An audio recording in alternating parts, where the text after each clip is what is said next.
Que la montagne est belle, dit le poète. Notre imaginaire la considère comme un espace pur et sauvage. Mais au-delà des clichés de cartes postales ou de publicités d'eau minérale, comment se représenter la montagne ? Sa beauté nous cacherait-elle les réalités d'existence des êtres vivants, qu'ils soient animaux, végétaux ou êtres humains ? Pour savoir de quelle façon la vie s'acharne à conquérir les montagnes, je suis parti à la découverte de grands espaces protégés, dans les parcs nationaux. Pour y rencontrer des femmes et des hommes qui ont fait un choix essentiel, vivre en montagne. Autant d'histoires naturelles, autant d'aventures personnelles que va raconter ce film. La passion de la montagne, déjà ça n'a pas commencé dans les Alpes, ça a commencé dans ma région d'origine. Moi je suis bourguignon. Et puis il y a un peu l'arrière-pensée de se dire un jour je ne fais pas qu'y aller, je m'installe, quoi, j'y vis. Après le métier de garde, c'est ça c'est encore plus petit, je crois. C'est vraiment le rêve de gosse, comme pour plein d'autres. Je vivais en banlieue sud, en région parisienne. Et j'étais prothésiste dentaire, je gagnais parfaitement bien ma vie. Alors c'est vrai que j'étais citadine, hein. J'étais petite parisienne, petite pépette. Bon, maintenant je me retrouve bergère, plus pépette du tout, mais et ma nouvelle vie me convient.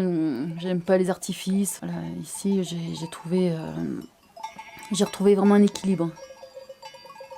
Ah ben moi depuis gamin, c'était une envie de vivre donc ici dans ma région et de vivre de la montagne. Alors c'est depuis le départ, il fallait trouver un métier qui corresponde un peu à l'activité qu'on allait avoir pour pouvoir vivre ici dans le coin, quoi. Donc c'est des métiers au départ sportifs de la montagne que j'ai choisi, donc c'est par choix, hein. Et donc l'hiver faire du ski en tant que pisteur secouriste.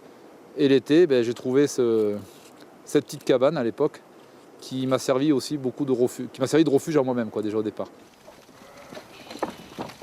J'ai travaillé 2 ans en tant que vétérinaire.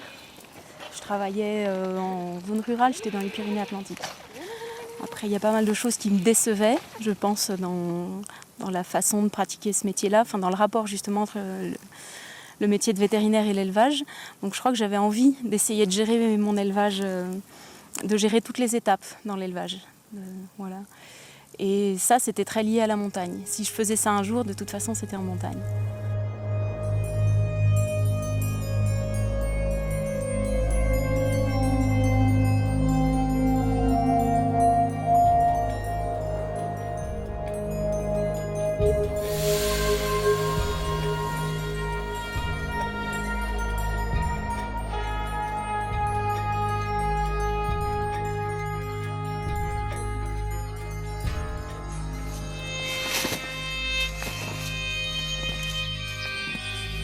Pour comprendre cette vie de la montagne, de la vallée jusqu'au sommet, de l'hiver jusqu'en été, j'accompagne Marc sur le terrain, dans la pratique de son métier.